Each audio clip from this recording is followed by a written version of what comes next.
The chocolate Labrador moved like a ghost. He had been trained in the black-site silence of a Tier 1 kennel, conditioned to ignore the heartbeat of every civilian in any room he walked into.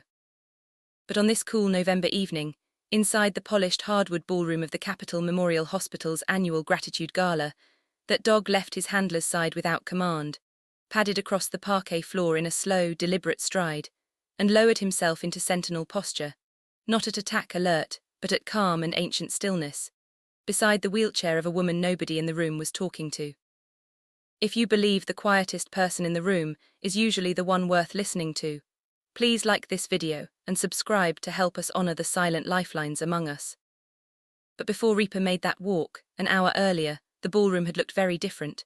It had looked like every other downtown fundraiser. 12 round tables draped in ivory linen, crystal glasses catching the low amber glow of the wall sconces, a string quartet in the corner soaring through a soft piece by batch. The kind of evening where people in expensive suits held $1,000 bottles of wine like they were delicate, and spoke in low, amused voices about charities they barely understood. The nurse who would later save a man's life was seated at the back corner of the room, alone. Her name on the hospital badge read L. Vance, RN, Capitol Memorial, Night Float, Med-Surg. She had been asked to attend because her ward had 8 of the VIPs on the guest list as former patients, and the chief nursing officer had pulled her name off a printed list and told her, between cases, to wear something presentable. She had worn the only black dress she owned, the one with the long sleeves, because the long sleeves covered the scar tissue that ran from her left wrist to her elbow, and because the long sleeves also covered the small tattoo. A German shepherd in profile, eyes locked forward, she had earned in a place nobody in this ballroom had ever been. Her left leg rested at a permanent 20-degree angle. The wheelchair was an older donated model with a small tear in the seat cushion. She had been given the seat closest to the kitchen doors, where the staff would pass through carrying trays, and the farthest from the dais where the podium and the speakers stood. Nobody sat with her, nobody introduced themselves, nobody filled her water glass. The fundraiser's hostesses in their pale blue cocktail dresses had walked past her table 3 times already, balancing their trays, and not once had they stopped. She folded her hands in her lap and watched the room with the patient, bone-deep gaze of a person who had spent a decade listening for things other people missed. If you have ever felt invisible in a room full of people who were supposed to see you, please like this video and subscribe. We tell these stories for you. And the room, in fact, was very full. 1,100 people had paid $2,000 a plate to support the hospital's new wing, and now they were eating their beef tenderloin and making small talk about global health crises they had never visited. At the head table on the dais sat the hospital's chief of medicine, the chief executive officer, 4 surgeons, 2 United States Navy admirals in dress white, a former Secretary of State, and the honored guest of the evening, Lieutenant Commander Garrett Hale. Hale was the Deputy Operational Commander of SEAL Team 6. He was 44. He had a clean, angular jaw, a flat-top haircut he kept for tradition, and the quiet posture of a man who had spent 2 decades in rooms where one wrong sentence ended lives. He had been invited to this gala because a surgical team at Capitol Memorial had once saved his brother, a retired SEAL Master Chief, from a sudden brain bleed. The hospital liked to put heroes at the head table. The world did not know who else was in the room that night. Reaper, Hale's personal military working dog, lay on a felt mat at the foot of the dais. Reaper was not supposed to be there. Service animals were not on the guest list. Hale had slipped him into the building through the kitchen, in the trunk of his staff car, because Hale had been experiencing small seizures in the weeks since a deployment to the Horn of Africa, and his doctors had quietly told him the dog could smell them coming. The seizures had been kept classified by his unit. There were whispers inside Task Force Grey that someone, during a hostile meeting with a regional warlord, had slipped a low-grade nerve agent into Hale's water bottle. The whispers said the agent was still slowly circulating in his blood. The whispers also said Hale had been too stubborn to report it to Bethesda. He had been running a task unit. He had not had time to be sick. The dinner reached its midpoint. The string quartet drifted into a slow piece by Handel. The chief executive officer of the hospital stood at the podium and D began reading the night's agenda. Then halfway through his second sentence, the man sitting next to him made a small sound. It was not a coffee. Hale had reached for his wine glass and his hand had missed. His fingers had closed around thin air, 2 inches to the left of the stem. Then the rest of him followed. He folded, not like a marionette whose strings had been cut, but like a building whose foundation had cracked. His chin hit the table first, then his shoulder, then his torso. The wine glass upended and rolled, leaving a thin dark stripe of red across the ivory linen. The chair under him scraped against the floor with a sound that cut clean through the orchestra. The whole ballroom heard it. The head table erupted. 2 surgeons leaped up. The chief of medicine shouted for a crash cart. The chief executive officer froze at the podium with his mouth open, his prepared remarks dying in his throat. The 2 Navy admirals stood so fast their chairs fell backward. A Secret Service agent stepped in front of the former Secretary of State and began scanning the room with the controlled urgency of a man who had rehearsed this exact posture 1,000 times. And Reaper, under the dais, did not move. He rose onto his haunches, held his ears flat, and stared straight into the crowd with the still, terrible focus of an animal who understood something the rest of the room had not yet seen. If you have ever watched a room freeze while lives hung in the balance, please like this video and subscribe. We honor the people who hold the line when everyone else panics. The official response was textbook. The chief of medicine, a man named Dr. Roland Pratt, was a former Mass General Trauma Fellow who had spent 23 years at the top of his field and 4 years as editor of the Journal of Emergency Cardiac Care. He barked orders. He pulled Hale out of his chair and laid him flat on the floor of the dais. He tilted his head back, checked his airway, listened for breath. He snapped his fingers at the orchestra to stop, and they stopped. He told the room to clear a 4-foot perimeter. He told the charge nurse to call a code blue. He told the hotel manager to unlock every window on the floor. Then he pinched Hale's wrist and found no pulse. A flatline, the monitors confirmed it. He began chest compressions. 1, 2, 3, 4 deep and hard, exactly the way the American Heart Association had taught him. He counted out loud, the way doctors learn to count in their first year of residency when their hands are still shaking. He called for an automated external defibrillator. A junior doctor ran from the far side of the room, pale and fast, with one strapped to a small red cart. The defibrillator read the heart's rhythm. It gave the order, shock advised. Dr. Pratt pulled the paddles apart, told everyone to clear and pushed the button. Hale's body lifted an inch off the floor and slammed back down. The machine reread. It still said shock advised. Pratt shocked him again. And again. The 4th shock came a full 90 seconds later, and after it Hale's monitor showed nothing but a stubborn, ferocious flatline that did not want to break. Pratt was not yet afraid. Flatlines were his job. He had brought back dozens of patients in his career from rhythms this dead. He ordered epinephrine, 1 milligram, intravenous push. He ordered amiodarone, 300 milligrams. He shouted for an interosseous line because Hale's veins had collapsed somewhere under the skin. And then, 90 seconds after the epinephrine, Hale's pupils began to do something the monitors could not explain. His left pupil blew wide, his right pupil stayed pin-small. His mouth began to twitch at the corner. A thin, wet line of foam appeared at the edge of his lip. Pratt had never seen that. He had read about it once, in a textbook from his fellowship, in a chapter on exotic toxins written by a Swiss pharmacologist whose name he had already forgotten. He forced himself to keep going. The world did not know who they were dealing with tonight. If you have ever watched the experts fail when the problem was not in their playbook, please like this video and subscribe. We tell these stories so the right people get heard. Under the dais, Reaper had not moved. He was in a posture his handler had rarely seen in 8 years of work together. He was seated like a soldier at a funeral. His ears were flat against his skull. His dark eyes were wide and they were not looking at his handler. They were locked on a single point at the back of the ballroom, the back corner table, where a nurse sat alone. His handler, Chief Petty Officer Dane Mercer, saw it. Mercer was 36, with a black beard and a knife-cut scar across his right eyebrow. He had worked combat deployments in 9 countries with Reaper. He had seen the dog handle gunfire, minefields, hostile crowds, the smell of burning meat from roadside bombs, and the small, fragile pulse O. F a wounded child. He had never seen Reaper do exactly what he was doing now. Reaper was whining, a low, almost silent sound only Mercer could hear.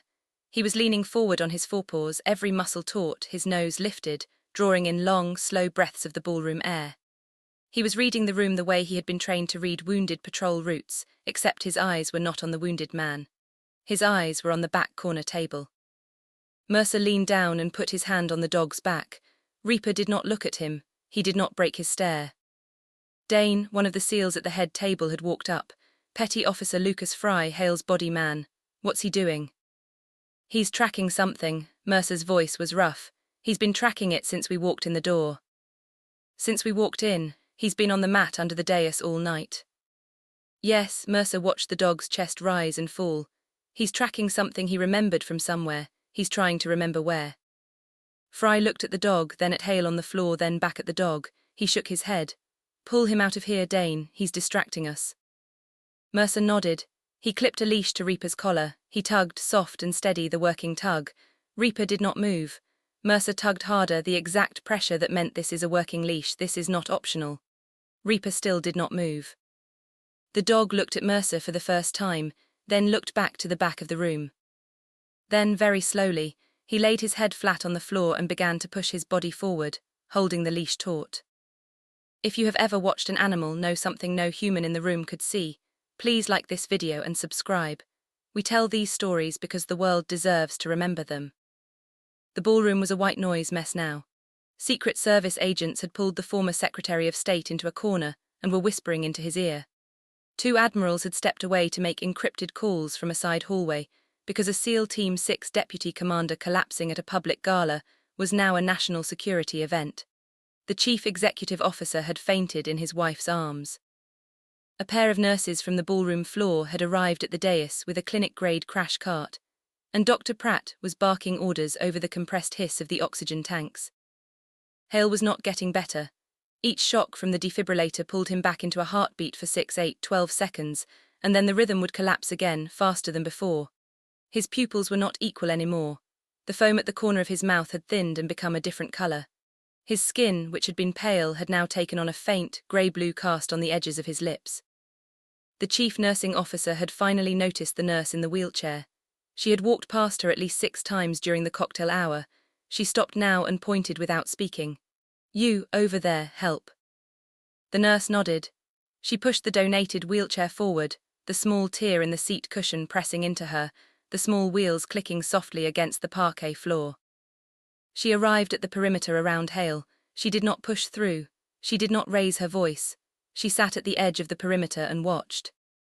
She watched the way a person watches who has seen this exact pattern before, in a different room, in a different country, in a different uniform, on a different man's face. She waited. If you have ever been the calmest person in the room while everyone else was screaming, please like this video and subscribe. We honor the men and women who hold their breath so others can breathe. Dr. Pratt pushed the 3rd round of epinephrine. He tried atropine. He tried sodium bicarbonate. He tried a dopamine drip. The monitors kept ringing. The rhythm kept falling. The foam kept coming. The asymmetric pupils kept twitching. A junior surgeon, a young woman, finally spoke. Dr. Hannah Ortiz. She had been at the hospital for 2 years. She had been mid-fellowship at Johns Hopkins. She had seen the textbook chapter before. Roland, this is not a cardiac arrest. He's not in arrest. He's in withdrawal from something. Look at his pupils, look at his skin, look at the foam. This is not a heart attack. This is cholinergic crisis. This is what? Pratt snapped. A textbook chapter. You want me to read a textbook while a Navy commander dies on my ballroom floor? The junior surgeon closed her mouth. She had been trained long enough to know when a senior physician would not hear her. But the nurse had heard her. She had heard the word cholinergic. She had heard the word withdrawal. She had watched the symptom profile for 90 seconds, and she had known what it was from the moment Hale's hand missed the glass. She did not speak up. She had spent 11 months in rehabilitation at Bethesda, learning how to speak in rooms full of experts. She had learned to wait. So she waited 7 more seconds. And then, very quietly, she spoke. The asymmetric pupils are a tertiary sign. The grey-blue lip is a tertiary sign. The foam is a tertiary sign. They are not the diagnosis. They are leftovers from the primary insult. Dr. Pratt froze, his hand still on the epinephrine syringe. The head table froze. The 2 surgeons on their knees froze. The chief nursing officer froze behind her, frozen mid-pivot with her hand still pointing. The ballroom went dead quiet. What did you just say? Pratt asked. She repeated it calmly. The asymmetry is not the diagnosis, it is the residue. The diagnosis is binary organophosphate polar solvent formulation. The agent is non-volatile at room temperature. It enters through the mucosa. The half-life in tissue is roughly 18 hours. You have been loading him with epinephrine. You have accelerated the absorption of a fat-soluble agent into his central nervous system. You have approximately 9 minutes before the second phase respiratory collapse. After that, no treatment on this floor will help him. If you have ever watched a quiet voice unmask an entire room of experts, please like this video and subscribe. We tell these stories because the truth does not always come from the loudest throat. Dr. Pratt turned to face her. He had practiced medicine for 23 years. He had written textbook chapters. He had taught fellows at Mass General. He had been on the cover of the New England Journal of Medicine for a study on refractory atrial fibrillation. He had been named Doctor of the Year at Capitol Memorial 4 times. And a nurse in a donated wheelchair at the back of his own hospital's gala had just told him, in front of 1,100 guests and 2 admirals and a former Secretary of State, that he was killing the patient. Then you have no business diagnosing a Navy officer in front of my patient. No, doctor, she said again. I have no business diagnosing anyone. I am offering a differential. You may apply it or not. The respiratory collapse will occur in approximately 8 minutes and 40 seconds. That estimate will not improve with shouting. The chief nursing officer, the same woman who had pointed her in, was staring at her like she had grown a second head. The Secret Service agents had moved closer. The 2 admirals had stopped making calls. But Reaper had been listening. 3 tables away under the dais, the chocolate Labrador heard her voice. His ears lifted. His head turned. He made the soft whine again, but this time it was not a whine of stress. It was the soft, almost inaudible whine of a working dog who had just identified a friend. Mercer watched it happen. He watched Reaper shift his weight forward. He watched the leash go taut. He watched the dog begin to lean, not away from the room but toward it, toward a single fixed point at the back of the ballroom. The dog was staring at the nurse. If you have ever watched an animal recognize a hero that the rest of the room refused to see, please like this video and subscribe. We tell these stories because someone has to. Dr. Pratt, Admiral Marcus Webb, had crossed the ballroom floor. He was 61, with a square jaw and the slow, deliberate walk of a man who had commanded 2 carrier strike groups and a SEAL squadron. He did not raise his voice. He did not need to. Sir, Pratt straightened up. Dr. Pratt, she just said the words binary organophosphate and polar solvent formulation in the same breath. She did not stumble on them. She did not look them up. She spoke them as if she has spoken them before, in rooms you have never been in. Admiral, with all respect, this is a hospital protocol issue. I cannot have a night float nurse dictating. Roland, the Admiral's voice went very quiet. In 15 years at SEAL Team 6, I have personally attended 3 casualties of binary organophosphate poisoning. 2 of them survived. I know exactly what that diagnosis sounds like when it is correct. She just said it correctly. Now ask her what she wants you to do. The ballroom was silent. 1,100 people held their breath. The string quartet had stopped. The Secret Service agents had stopped whispering. The chief executive officer was awake again. The director of the gala was pale. The junior surgeon was staring at the nurse like she had seen a ghost. She did not hesitate. She did not drawl her words. She spoke the way a person speaks who has practiced this exact script in the back of a casualty collection helicopter outside Fallujah, with red dust blowing through the open ramp, and a man bleeding out beneath her hands, and 3 minutes of fuel left before the bird had to lift. Atropine 2 milligrams intramuscular every 5 minutes until the secretions stop. Then obidoxime 2 milligrams per kilogram, slow intravenous push, but you do not have obidoxime on this floor, so substitute pralidoxime, 15 milligrams per kilogram, slow push over 20 minutes. Diazepam 10 milligrams intramuscular to control the seizures. Pull him upright, not flat upright, with his head between his knees so the mucus drains forward and not back into his lungs. Open every window on this floor. The agent is heavy and cold, it is pooling near the floor. Recirculate the air, do not use oxygen through a mask. Use a non-rebreather at 6 liters, not higher. Do not let anyone touch the inside of his glass. The glass is the secondary source. If you have ever watched a quiet voice command a room full of the most powerful people in the country, please like this video and subscribe. We tell these stories because the world was supposed to be listening. Dr. Pratt stared at her, his mouth opened, no words came out. Behind him, the chief of pharmacy, a thin man with small wire glasses, had been listening. He took 3 steps forward. He spoke. We have atropine in the floor stock. We can have pralidoxime from the central pharmacy in 90 seconds. We have diazepam in the crash cart. We have non-rebreathers in the cabinet. We have a sealed evidence bag for the glass. Then you have what you need. The nurse folded her hands in her lap again. Begin. Dr. Pratt turned, he began. He barked the orders now, but the bark was different. It had no swagger in it. It was the bark of a man following a playbook he had not written. He called for atropine. He called for the IV pole. He tilted Hale upright, two nurses supporting his shoulders, his head between his knees the way she had said. He opened the windows all along the south wall of the ballroom. He did every single thing she had said in the exact order she had named, in the exact doses she had spelled out. And Reaper watched. The chocolate Labrador had pulled against his leash for 90 seconds. The leash had held. But now, in the moment the nurse folded her hands again, Reaper gently, slowly, lay down flat on his belly and rested his chin on his forepaws. He was at sentinel posture, he was calm. Mercer exhaled. He unclipped the leash from Reaper's collar and stepped back. The dog stayed. If you have ever watched an animal lower its head because it knew someone was finally in charge, please like this video and subscribe. We tell these stories because the quiet ones are the ones who hold the world together. It worked slowly, the way she had told them it would. The atropine hit first. The foam on Hale's mouth thinned. His breathing cleared. The asymmetric pupils began to slowly drift toward each other, like two stubborn clock hands finally agreeing on the same minute. The skin on his lips warmed and the grey-blue cast drained away like water from a tilted glass. By the second dose of pralidoxime, Hale's heart had stopped its desperate, panicked pounding and settled into a steady rhythm. By the third, his wrist had found a real, stubborn pulse. Dr. Pratt was kneeling on the floor, his hands on Hale's chest, his white dress shirt soaked in sweat. He had not stood up in 4 minutes. He had not eaten, not blinked, not made a sound. He had just knelt there and watched the patient come back from a place most patients never came back from. And as Hale opened his eyes, very slowly, the first person he saw was the nurse in the wheelchair. He stared at her, confused. He tried to speak. Nothing came out.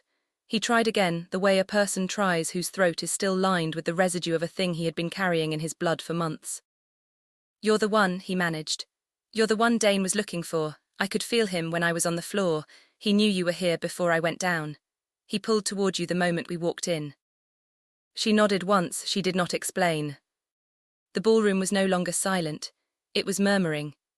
1,100 people were murmuring, the soft, ocean-like sound of a crowd trying to understand something that did not fit what they thought they had walked into. The two admirals were standing very still. The former Secretary of State was staring down from the VIP balcony with the controlled expression of a man who had just realized he had nearly lost one of the country's most protected secrets in his own dinner jacket. The Secret Service agents had stepped back. And the chief nursing officer, the same woman who had walked past the nurse 6 times before, was turning the color of old paper because she had just realized what she had ignored and what she would now have to live with. If you have ever watched a room finally see the person it should have seen from the start, please like this video and subscribe. We tell these stories because the world owes the silent ones a longer look. "Lieutenant Commander Hale," Admiral Webb said very quietly. "Who is she?" Hale stared at her. He had spent his career remembering faces. He had spent his career remembering names, call signs, the small details that his unit carried into the dark. He had spent his career remembering the people who had saved his men's lives in plaque. Ease where the medics who came in on helicopters were not nurses from night float wards, but Tier 1 operators with battlefield medical training, stamped into their bones. He had, on a single deployment in 2011, been saved by a woman who had rolled out of a Black Hawk with him and Lucas Fry in the middle of a sandstorm near the Helmand River. He had watched her work with her hands inside a fallen teammate's chest cavity in the dust. He had watched her seal an abdominal bleed with a field expedient suture she had made from a bootlace. He had watched her hold an IV bag in her teeth while she climbed a wadi so the line would not kink. He had watched her, 3 months later, get pulled from a Humvee by an IED whose blast had thrown her 30 feet across a stony field. And he had sat at her bedside for 9 days at Bethesda, while the doctors told him she would never walk again. "Sir," Hale whispered, "her name is Sarah Vance. Her call sign is Doc V. She was Navy Commander, 18 Delta, Trauma and Rescue, SEAL Team 3 Medical Officer. She ran casualty collection for our task unit in Helmand from 2009 to 2011. She is the reason I am alive. She is the reason Chase Patterson is alive." She is the reason 6 men from my task unit walked out of a firefight in the Kajaki Dam that the Pentagon still has not publicly named. He stopped, he had not lifted his voice, he had not needed to. She is also the reason this hospital just saved my life. She is the reason your K9 stopped the whole room. If you have ever watched a secret life reveal itself to a room full of strangers, please like this video and subscribe. We tell these stories because the world is bigger than the boxes we put people in. The ballroom was no longer murmuring. It had gone to that particular silence that only happens when the truth, the real truth, finally sits down in a chair. Admiral Webb turned to face the nurse. "Commander Vance," he said, "I am sorry, I did not recognize you, I should have. You are not wearing your uniform, but you are still serving." "Yes, sir," she said, "I am, I just do it from a chair." The Admiral looked at Dr. Pratt. He looked at him for a long, quiet moment. The doctor stood very still. He looked at the parquet floor, he did not speak. Then the Admiral nodded at the SEALs around the head table. 2 of them stepped forward. Petty Officer Lucas Fry, Chief Petty Officer Dane Mercer with Reaper at his heel. They stood beside Sarah Vance's wheelchair, one on each side. They did not salute. They did not salute because she was not in uniform. They stood at attention and they stayed there, and the room understood what that meant. And Reaper, at Mercer's heel, lifted his head and pressed his muzzle gently against Sarah's knee. The ballroom exhaled. If you have ever watched a working dog choose its person in front of 1,000 strangers, please like this video and subscribe. We tell these stories because sometimes the animal knows first. Then the second thing happened. The chief nursing officer walked across the ballroom floor. She walked slowly in her long black cocktail dress and uncomfortable heels. She walked up to Dr. Pratt, who was still standing at the edge of the perimeter. She looked down at him. She did not speak to him. She walked past him. She walked to Sarah Vance. She stood in front of the wheelchair for a long moment. Then she sank down very slowly to one knee, not in a medical way, in an apology way. "I am sorry," she said. "I walked past your table 6 times tonight. I should have stopped. I should have sat with you. I should have remembered your name. I have known you for 4 years. I am sorry." Sarah looked at her for a long moment. She nodded once. "It is okay. You had a lot of tables tonight." "No," the chief nursing officer said. "It is not okay, and I am going to fix it." She stood up. She walked back to the dais. She reached for the microphone. She picked it up. She paused. She looked out at the 1,100 guests who had not moved, who had not reached for their phones, who had not even finished their ice water. "Ladies and gentlemen," she said, "I am sorry to interrupt the program. We have just had a small medical emergency at the head table. Lieutenant Commander Hale, the Deputy Operational Commander of SEAL Team 6, collapsed tonight from a classified exposure that occurred during a recent deployment. He is now stable. He was saved tonight by a member of this hospital staff." She paused. She is a Navy veteran. She is a retired commander. She is a Tier 1 combat medic. She is, by any measure I have ever known, the most qualified medical professional in this room. And until 7 minutes ago, she was sitting alone at a back table with no water in her glass. The ballroom made a sound like the breath of a single person. Her name is Sarah Vance. Her call sign is Doc V. She is a nurse on our night float medical surgical ward. She has been at this hospital for 4 years. Most of you have never heard her name. Most of you, including me, never asked. Tonight, every one of us learned what it costs not to ask. Tonight, every one of us owes her an apology. She put the microphone down. She walked back to Sarah. She put her hand very lightly on the arm of the borrowed wheelchair. If you have ever watched a room of strangers try to give back the dignity it had missed for years, please like this video and subscribe. We tell these stories because people deserve to be remembered. Admiral Webb walked forward. He lifted the small velvet case from his left breast pocket. Inside it was the Distinguished Service Medal, his own, the one he had earned as a Carrier Strike Group commander in 2014. He took it out. He held it in his hand for a moment. He did not speak. He pinned it to the lapel of Sarah Vance's borrowed black dress, the one with the long sleeves, the one that covered her scars. He did it carefully, the way such things are pinned, with the small gold clasp at the back, the way his mother had shown him years ago. He stepped back. He saluted her. The 2 SEALs beside her chair saluted her. Mercer saluted her, his right hand crisp, his left hand resting on Reaper's head. Reaper did not salute. Reaper lifted his head from her knee, and he pressed the flat of his paw against the front of her wheelchair, and he held it there as if he were guarding what belonged to him. The ballroom was silent. And then slowly the chief of medicine stepped forward. Dr. Pratt stopped 2 feet from her chair. He looked at the floor. He looked at his hospital badge shoes. He looked at the floor again. Then he lifted his head. "Commander Vance," his voice was stripped. "I owe you an apology. I should have listened. I did not. I insulted you in front of 1,100 guests. I was wrong. You were right. You saved the patient and you saved my reputation, and I do not deserve to keep either one. I would like to ask your forgiveness. I would also like to ask you to join the senior trauma team at this hospital. I would not have done that 2 hours ago. I am doing it now, because you earned it tonight in front of everyone I have ever trained." He held out his hand. Sarah looked at his hand. She did not take it. She did not refuse it. She nodded once. "Doctor, I forgive you. I will think about the senior trauma team, and I will need a new wheelchair. Mine has a tear in it." A small laugh went through the ballroom. The laughter was the laughter of release, the laughter of a room exhaling after almost losing someone. It was the laughter of a room learning something it had not known an hour earlier. If you have ever watched forgiveness land in a room that had just learned to listen, please like this video and subscribe. We tell these stories because grace is louder than ego. The junior surgeon, Hannah Ortiz, walked up to Sarah's wheelchair. She had tears on her face. She did not try to hide them. "Commander Vance," she said, "I am Dr. Hannah Ortiz. I have been at this hospital for 2 years. I have never seen what I saw tonight. I am going to remember it for the rest of my career. I want you to know that the next time I see a quiet nurse at the back of a room, I am going to sit down beside her. I am going to ask her name. I am going to remember it. That is the only promise I can make you, and I am making it now." She took a step back and she stood at attention, the way the SEALs were standing. Sarah pulled the long left sleeve of her black dress slowly up to her elbow. She did it so the room could see. The scar tissue ran from her left wrist to her elbow. The German Shepherd tattoo sat in the middle of it, slightly faded, the eyes still locked forward, still on watch.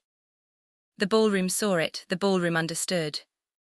The IED, the Helmand River, the 30-foot throw across the stony field, the years of rehabilitation at Bethesda, the 4 years of night float shifts on a donated wheelchair, the 4 years of being unseen. The ballroom stood up. It did not happen at once. It happened the way real standing ovations happen, with the first row rising first, and then the second row, and then the third, and then the whole room, row by row, like a wave, until 1,100 people were standing at their tables, and the crystal glasses were shaking, and the string quartet had picked up their instruments but had not played a single note. 1,100 people, standing, for a nurse in a borrowed black dress with a torn wheelchair in the back of a room they had walked past 6 times.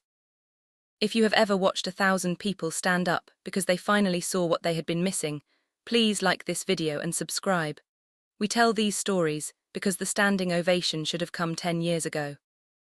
The room was now reverent, the way rooms become when the truth has finally arrived and no one wants to be the one to break its spell. The chief executive officer had come back from his faint. He had led his wife over. He had asked her quietly to take a photograph of the wheelchair, the velvet case, the dog, the scar, the tattoo. He had done it for the hospital archive because he had suddenly understood that some nights are not fundraisers. Some nights are the rooms where an institution finally meets itself. Hale had been moved to a stretcher. The ballroom had cleared a path. 2 nurses from the medical surgical ward had come down with a real hospital blanket and a real hospital pillow, and they had tucked them around him with the small, careful tucks of people who had done this 1,000 times.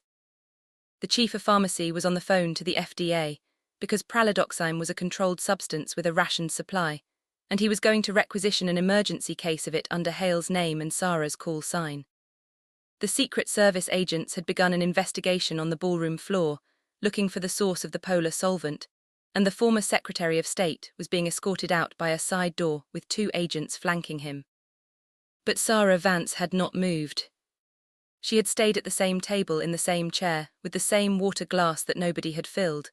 She had her hands folded in her lap. She was watching the room the way she had been watching it all night. Reaper had moved. He was not at the dais. He was at her side. He was on the floor beside her chair. He had his head resting on his forepaws, his dark eyes half closed. Admiral Webb walked over. He sat down across from her. He was quiet for a moment. The Admiral nodded. He was quiet again. Then, you are a Tier 1 combat hero. Your unit earned 3 Presidential Unit citations and a Navy Cross during your tour. Your name is in the SEAL Museum in Coronado. There is a plaque with your cool sign on it in the cafeteria. Why did you come to this hospital? Why did you take a night shift job? Sarah looked at Reaper. Reaper looked back at her. Sir, after the IED I had 4 surgeries on my spine and 3 on my left leg. The doctors at Bethesda told me I would never stand in an operating room again. They told me I could still be useful. I took the first job I was offered. It was night float. It was on a medical surgical ward. It was at this hospital.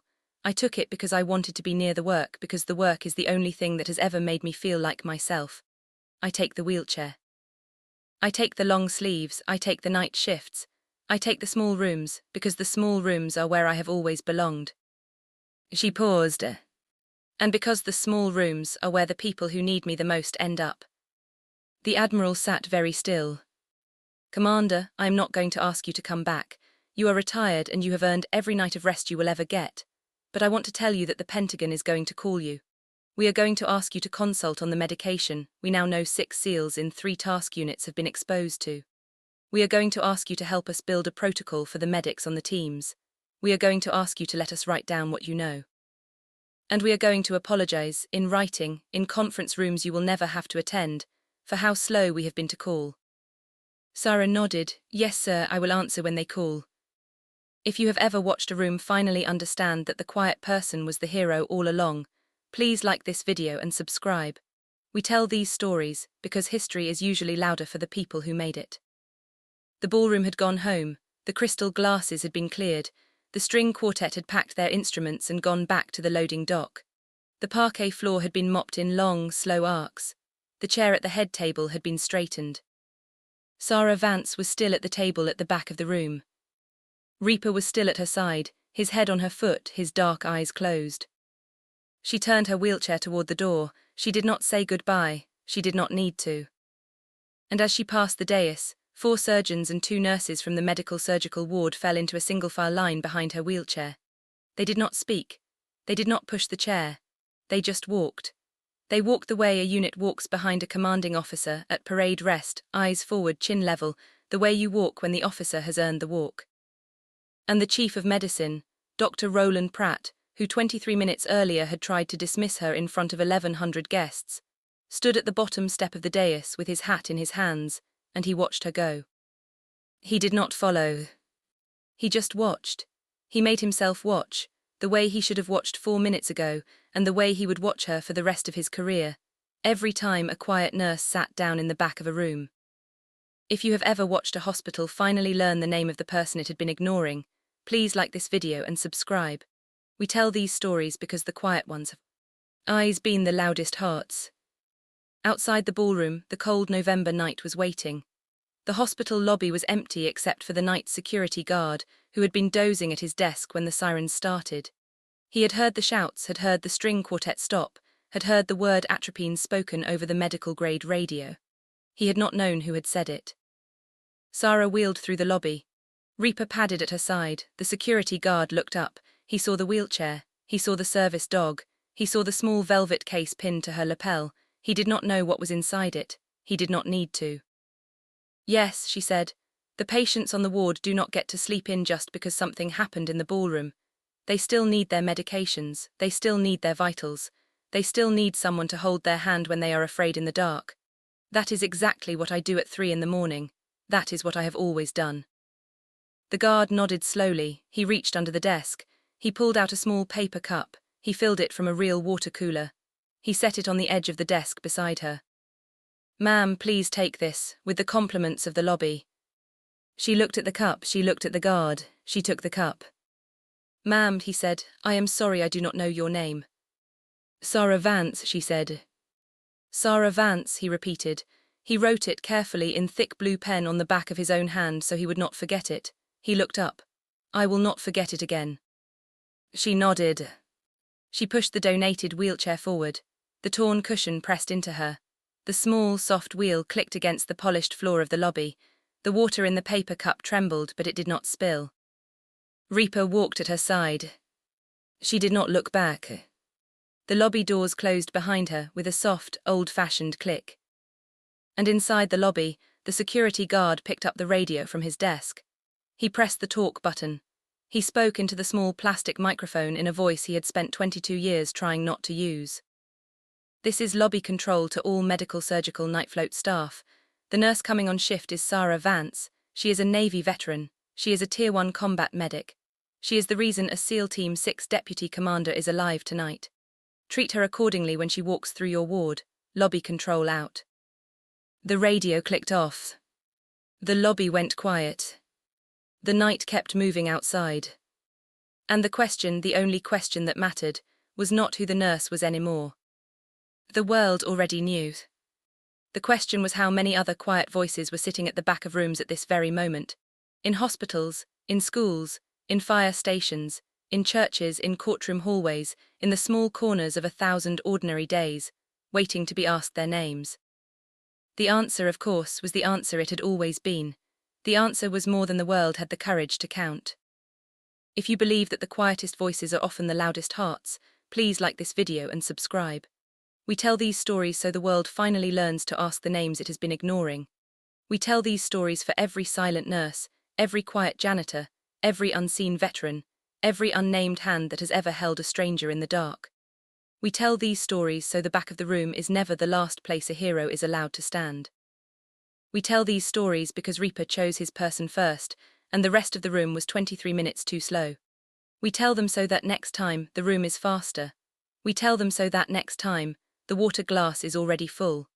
We tell these stories because the world owes the quiet ones a standing ovation it can never fully pay back.